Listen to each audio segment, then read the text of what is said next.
একদিন এক যুবক তার বাবাকে বলল, বাবা, তুমি বলেছিলে পিতৃ ঋণ কখনো শোধ করা যায় না। তুমি ২৬ বছরে আমার পেছনে যত টাকা খরচ করেছ, তুমি কি জানো আমি আগামী ৩ বছরে সে টাকা তোমায় ফিরিয়ে দিতে পারবো? বাবা কিছুটা মুচকি হেসে বললেন, একটা গল্প শুনবি? ছেলে কিছুটা অপ্রস্তুত হয়ে নিচু স্বরে বলল, বলো বাবা, শুনবো। তখন বাবা বলতে শুরু করলেন, তোর বয়স যখন ৪ বছর, আমার মাসিক আয় ছিল মাত্র ২,০০০ টাকা। সেই টাকায় সংসার চালানোর কষ্ট কাউকে কখনো বুঝতে দিইনি। সাধ্যের মধ্যে সবসময় চেষ্টা করেছি তোর মাকে সুখী করতে। তোকে যে বছর স্কুলে ভর্তি করলাম, সে বছর আমরা দুজন পরিকল্পনা করেছি তোর পড়ার খরচের বিনিময়ে আমরা কি ত্যাগ করব। সে বছর তোর মাকে আমি কিছুই দিতে পারিনি। তুই যখন কলেজে, আমাদের অবস্থা তখন মোটামুটি ভালো, কিন্তু খুব কষ্ট হয়েছিল যখন তোর মা খুব অসুস্থ হয়ে পড়েছিল। ওষুধ কেনার জন্য রোজ ওভারটাইম করে, বাসে করে, পায়ে হেঁটে আর ঘামে ভিজে বাড়ি ফিরতে অসহ্য লাগতো। কিন্তু কখনো কাউকে বুঝতে দিইনি, এমনকি তোর মাকেও না।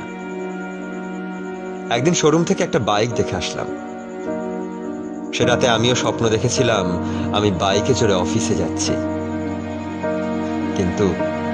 কিন্তু পরদিন তুই বায়না ধরলি ল্যাপটপের জন্য। তোর কষ্টে আমার কষ্ট হয় বাবা। আমি তোকে ল্যাপটপটা কিনে দিয়েছিলাম। আমার তখনকার ১ টাকা, তোর এখন ১ পয়সা। কিন্তু মনে করে দেখ, এই ১ টাকা দিয়ে তুই তোর বন্ধুদের নিয়ে পার্টি করেছিস, নতুন মোবাইলে হেডফোন কানে লাগিয়ে সারা রাত গান শুনেছিস, পিকনিক করেছিস, ভ্রমণ করেছিস, কনসার্ট দেখেছিস। তোর প্রতিটা দিন ছিল স্বপ্নের মতো। আর তোর ১০০ টাকা নিয়ে আমি এখন ডায়াবেটিস পরীক্ষা করি। আমার মাছ মাংস খাওয়া নিষেধ। কি করে এত টাকা খরচ করি বল? তোর টাকা নিয়ে তাই আমি কল্পনার হাট বসাই। সে হাটে আমি বাইক চালিয়ে সারা শহর ঘুরে বেড়াই, বন্ধুদের নিয়ে সিনেমা দেখতে যাই, তোর মায়ের হাত ধরে তাঁত মেলায় ঘুরে বেড়াই। বাবারা নাকি কিপটে হয়, আমিও আমার বাবাকে তাই ভাবতাম। পুরুষ থেকে পিতা হতে আমার কোনো কষ্ট হয়নি, সব কষ্ট তোর মা সহ্য করেছে।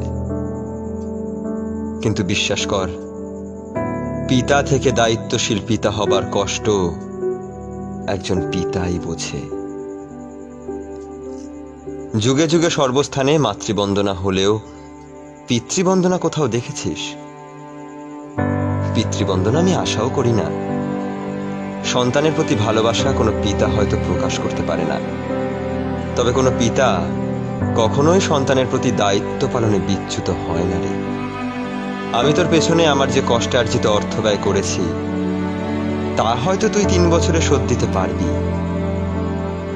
কিন্তু যৌবনে দেখা আমার স্বপ্নগুলো, যে স্বপ্নের কাঠামোতে দাঁড়িয়ে তুই আজ তোর ঋণ শোধের কথা বলছিস, সেই স্বপ্নগুলো কি আর কোনোদিন বাস্তব রূপ পাবে? আর যদি বলিস, বাবা আমি তোমার টাকা না, তোমার ভালোবাসা তোমায় ফিরিয়ে দেব, তাহলে বলবো, বাবাদের ভালোবাসা কখনো ফিরিয়ে দেওয়া যায় না। তোকে একটা প্রশ্ন করি, ধর তুই, আমি আর তোর খোকা ৩ জন একই নৌকায় বসে আছি। হঠাৎ নৌকাটা ডুবতে শুরু করলো।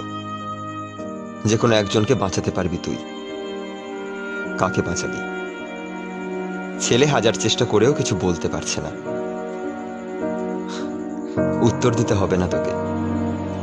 ছেলেরা বাবা হয়, বাবা কখনো ছেলে হতে পারে না। পৃথিবীতে সবচেয়ে ভারী জিনিস কি জানিস? পিতার কাঁধে পুত্রের লাশ। আমি শুধু সৃষ্টিকর্তার কাছে একটা জিনিস চাই, আমার শেষ যাত্রায় যেন আমি আমার ছেলের কাঁধে চড়েই যাই। তাহলেই তুই একটা তোর ঋণ শোধ করতে পারবি, তোকে কোলে নেবার ঋণ।